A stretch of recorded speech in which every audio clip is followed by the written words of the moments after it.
हरे कृष्णा। महाराष्ट्र के governor CP Radhakrishnan जी, यहां के लोकप्रिय मुख्यमंत्री श्री देवाभाऊ, उप मुख्यमंत्री एकनाथ शिंदे जी, श्रद्धेय गुरुप्रसाद स्वामी जी, हेमा मालिनी जी, सभी सम्मानित अतिथि, भक्तगण, भाई और बहनों, आज ज्ञान और भक्ति की इस महान धरती पर इस्कॉन के प्रयासों से श्री श्री राधा मदन मोहन जी मंदिर का उद्घाटन हो रहा है।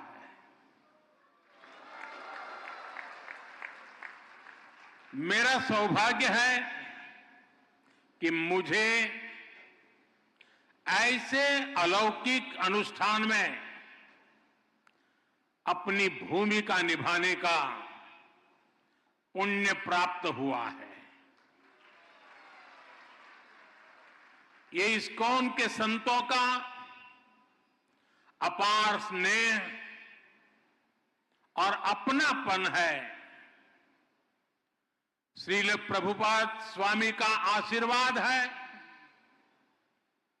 मैं सभी पूज्य संतों का आभार करता हूं, उनके चरणों में प्रणाम करता हूं। मैं अभी देख रहा था श्री राधा मदन मोहन जी मंदिर परिषद की जो रूपरेखा है, इस मंदिर के पीछे जो विचार है,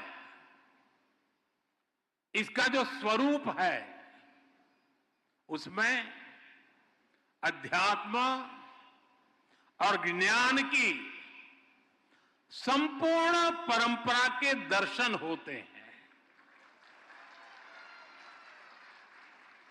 मंदिर में ईश्वर के विविध स्वरूपों के दर्शन होते हैं, जो एको अहम बहुश्याम, ये हमारे विचार को भी अभिव्यक्त करते हैं। नई पीढ़ी की रुचि और आकर्षण के अनुरूप यहां रामायण, महाभारत, उसको समेटे हुए उस पर आधारित म्यूजियम भी बनाया जा रहा है। यहां वृंदावन के 12 जंगलों पर आधारित एक उद्यान भी विकसित किया गया है। मुझे विश्वास है ये मंदिर परिसर आस्था के साथ साथ भारत की चेतना को भी समृद्ध करने का एक पुण्य केंद्र बनेगा। मैं इस पुनीत कार्य के लिए इस्कॉन के सभी संतों और सदस्यों को और महाराष्ट्र के लोगों को बहुत बहुत बधाई देता हूं। साथियों, आज इस मौके पर मुझे परम श्रद्धेय गोपाल कृष्ण गोस्वामी महाराज का भावुक स्मरण भी हो रहा है। इस प्रोजेक्ट में उनका विजन जुड़ा हुआ है, भगवान श्री कृष्ण के प्रति उनकी अगाध भक्ति का आशीर्वाद जुड़ा हुआ है।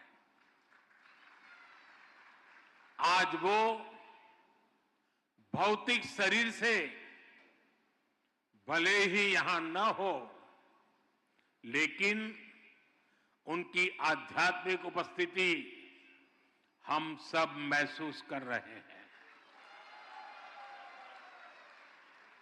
मेरे जीवन में तो उनके स्नेह का, उनकी स्मृतियां का एक अलग ही स्थान है। उन्होंने जब विश्व की सबसे बड़ी गीता का लोकार्पण करवाया तो उसके लिए मुझे आमंत्रित किया और मुझे भी वो पुण्य प्रसाद मिला। श्रील प्रभुपाद जी की 125वीं जन्म जयंती के अवसर पर भी मुझे उनका सानिध्य प्राप्त हुआ था। मुझे संतोष है कि आज मैं उनके एक और सपने को पूरा होते देख रहा हूं, उसका साक्षी बन रहा हूं। साथियों, दुनिया भर में फैले इस्कॉन के अनुयायी भगवान श्री कृष्ण की भक्ति के डोर से बंधे हैं। उन सबको एक दूसरे से कनेक्ट रखने वाला एक और सूत्र है जो 24 घंटे हर भक्त को दिशा दिखाता रहता है। ये श्रील प्रभुपाद स्वामी के विचारों का सूत्र। उन्होंने उस समय वेद, वेदांत और गीता के महत्व को आगे बढ़ाया जब देश गुलामी की बेड़ियों में जकड़ा था। उन्होंने भक्ति वेदांत को जन सामान्य की चेतना से जोड़ने का अनुष्ठान किया। 70 वर्ष की आयु में जब लोग अपने कर्तव्यों को पूरा मान चुके होते हैं, उस समय उन्होंने इस्कॉन जैसा मिशन शुरू किया। इसके बाद उन्होंने लगातार दुनिया भर का भ्रमण किया, श्री कृष्ण के संदेश को दुनिया के कोने कोने में ले गए। आज दुनिया के हर कोने में करोड़ों लोगों को उनकी तपस्या का प्रसाद मिल रहा है। श्रील प्रभुपाद स्वामी की सक्रियता, उनके प्रयास आज भी हमें प्रेरित करते हैं। साथियों, हमारा भारत एक असाधारण और अद्भुत भूमि है। भारत केवल भौगोलिक सीमाओं में बंधा भूमि का एक टुकड़ा मात्र नहीं है। भारत एक जीवंत धरती है, एक जीवन संस्कृति है, जीवन परंपरा है और इस संस्कृति की चेतना है यहां का अध्यात्म। इसलिए यदि भारत को समझना है तो हमें पहले आध्यात्म को आत्मसात करना होता है। जो लोग दुनिया को केवल भौतिक दृष्टि से देखते हैं, उन्हें भारत भी अलग अलग भाषा और प्रांतों का समूह नजर आता है। लेकिन जब आप इस सांस्कृतिक चेतना से अपनी आत्मा को जोड़ते हैं, तब आपको भारत के विराट रूप के दर्शन होते हैं। तब आप देख पाते हैं सुदूर पूरब में बंगाल की धरती पर चैतन्य महाप्रभु जैसे संत अवतरित होते हैं। पश्चिम में महाराष्ट्र में संत नामदेव, तुकाराम और ज्ञानदेव जैसे संतों का अवतरण होता है। चैतन्य महाप्रभु ने महावाक्य मंत्र जन जन तक पहुंचाया। महाराष्ट्र के संतों ने राम कृष्ण हरि के मंत्र से आध्यात्मिक अमृत बांटा। संत ज्ञानेश्वर ने ज्ञानेश्वरी गीता के जरिए भगवान कृष्ण के गुण ज्ञान को जनसुलभ बनाया। इसी तरह श्रील प्रभुपाद जी ने इस्कॉन के माध्यम से गीता को लोकप्रिय बनाया। गीता की टीकाएं प्रकाशित कर उसकी भावना से लोगों को जोड़ा।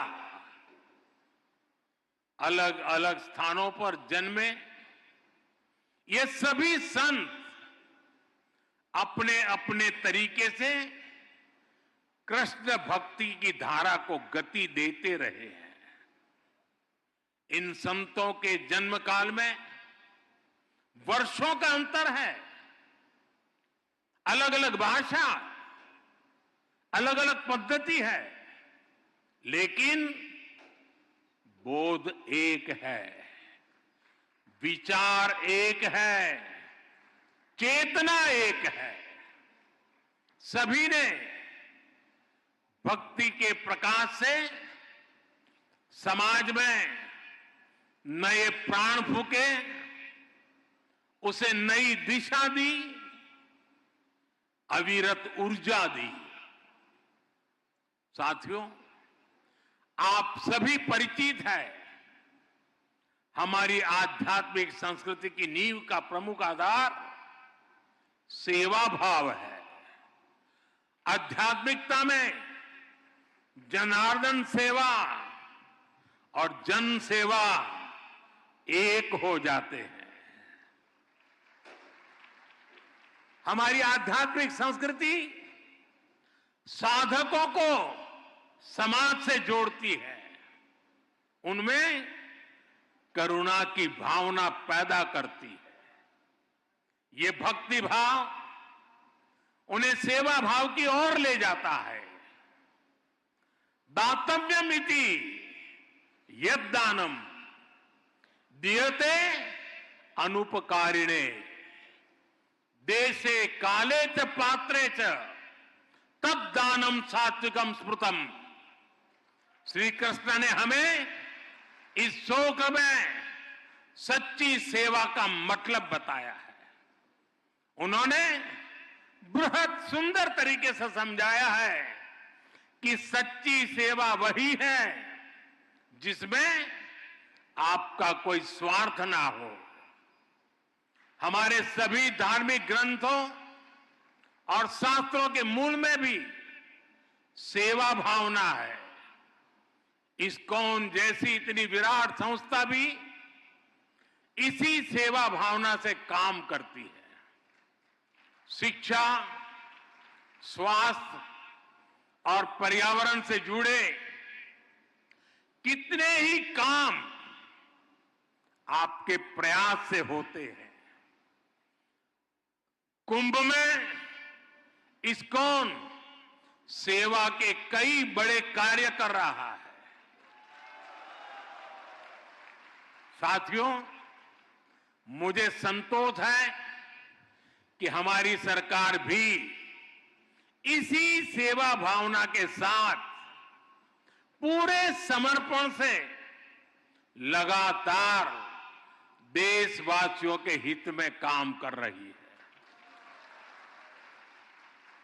हर घर में शौचालय बनवाना, हर गरीब महिला को उज्ज्वला का गैस कनेक्शन देना, हर घर तक नल से जल की सुविधा पहुंचाना, हर गरीब को 5 लाख रुपए तक मुफ्त इलाज की सुविधा देना, 70 वर्ष की आयु से ऊपर के हर बुजुर्ग को इस सुविधा के दायरे में लाना, हर बेघर को पक्के घर देना, ये इसी सेवा भावना के साथ, इसी समर्पण भाव के साथ किए गए कार्य हैं जो मेरे लिए हमारी महान सांस्कृतिक परंपरा का प्रसाद है।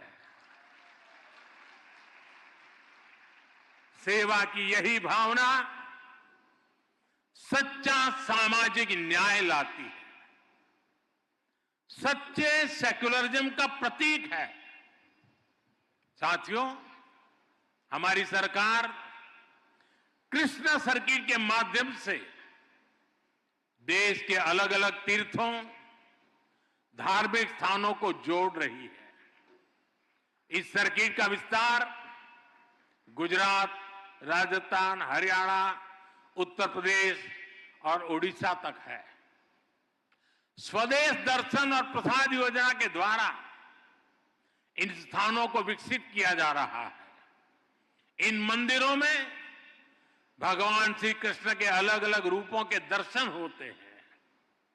कहीं वो बाल रूप में दिखते हैं तो कहीं उनके साथ राधा रानी की भी पूजा होती है। किसी मंदिर में उनका कर्मयोगी स्वरूप दिखाई देता है तो कहीं राजा के रूप में उनकी पूजा की जाती है। हमारा प्रयास है कि भगवान श्री कृष्ण के जीवन से जुड़े अलग अलग स्थलों तक पहुंचना और मंदिरों के दर्शन करना आसान हो। इसके लिए विशेष ट्रेनें भी चलाई जा रही है। इस्कॉन भी कृष्ण सर्किट से जुड़े आस्था के इन केंद्रों पर श्रद्धालुओं को लाने में जरूर सहयोग कर सकता है। मेरा आपसे आग्रह है कि आप अपने सेंटर से जुड़ने वाले सभी भक्तों को भारत में कम से कम 5 ऐसे स्थानों पर जरूर भेजें। साथियों, पिछले 1 दशक में देश में विकास और विरासत को एक साथ गति मिली है। विरासत से विकास के इस मिशन को इस्कॉन जैसी संस्थाओं का महत्वपूर्ण सहयोग मिल रहा है। हमारे मंदिर या धार्मिक स्थल तो सदियों से सामाजिक चेतना के केंद्र रहे हैं। हमारे गुरुकुलों का शिक्षा और कौशल विकास को बढ़ावा देने में अहम योगदान रहा है। इस्कॉन भी अपने कार्यक्रमों के जरिए युवाओं को प्रेरित करता है कि वह अध्यात्म को अपने जीवन का हिस्सा बनाए और अपनी परंपरा पर चलते हुए इस्कॉन के युवा साधक कैसे आधुनिक टेक्नोलॉजी को आत्मसात करते हैं, ये देखना और अद्भुत होता है। और आपका इंफॉर्मेशन नेटवर्क तो दूसरों के लिए सीखने योग्य है।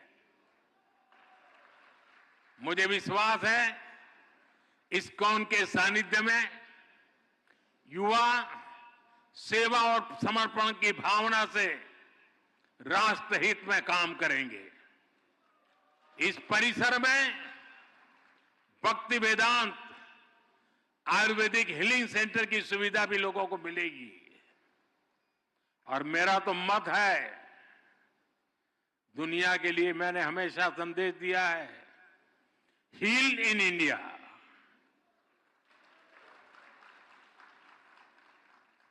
शुश्रूषा के लिए और सर्वांगीण रूप से स्वस्थ होने के लिए, वेलबींग के लिए हील इन इंडिया। यहां भक्ति वेदांत कॉलेज फॉर वैदिक एजुकेशन की स्थापना भी की गई है। इनका लाभ हर समाज को होगा, पूरे देश को होगा। साथियों, हम सब देख रहे हैं कि वर्तमान समाज जितना आधुनिक हो रहा है उतनी ही उसे संवेदनशीलता की भी जरूरत है। हमें संवेदनशील इंसानों का समाज तैयार करना है, एक ऐसा समाज जो मानवीय गुणों के साथ आगे बढ़े, एक ऐसा समाज जहां अपनेपन की भावना का विस्तार हो। इस्कॉन जैसी संस्था अपने भक्ति वेदांत के माध्यम से दुनिया की संवेदनशीलता को नया प्राण दे सकती है। आपकी संस्था अपनी क्षमताओं का उपयोग कर पूरी दुनिया में मानवीय मूल्यों का विस्तार कर सकती है। मुझे विश्वास है कि प्रभुपाद स्वामी के आदर्शों को जीवंत बनाए रखने के लिए इस्कॉन के महानुभाव इसी तरह हमेशा तत्पर रहेंगे। मैं एक बार फिर राधा मदन मोहन मंदिर जी के लिए पूरे इस्कॉन परिवार को, सभी देशवासियों को बहुत बहुत बधाई देता हूं। आप सबका बहुत बहुत धन्यवाद। हरे कृष्णा, हरे कृष्णा, हरे कृष्णा।